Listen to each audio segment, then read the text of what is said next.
கோவில்பட்டியில் பட்டாக்கத்தியால் கேக் வெட்டி பிறந்த நாள் கொண்டாடிய 7 இளைஞர்களை போலீசார் கைது செய்தனர்.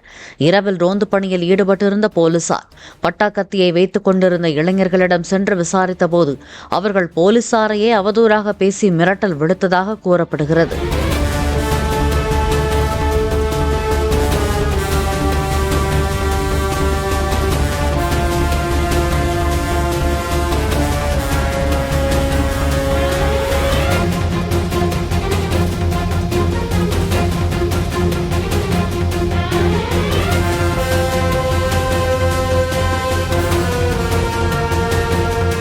பிளே ஸ்டோர் மற்றும் ஆப் ஸ்டோரில் இருந்து பாலிமர் செயலியை QR கோடு மூலம் பதிவிறக்கம் செய்யுங்கள். செய்திகளை உடனுக்குடன் பெறுங்கள்.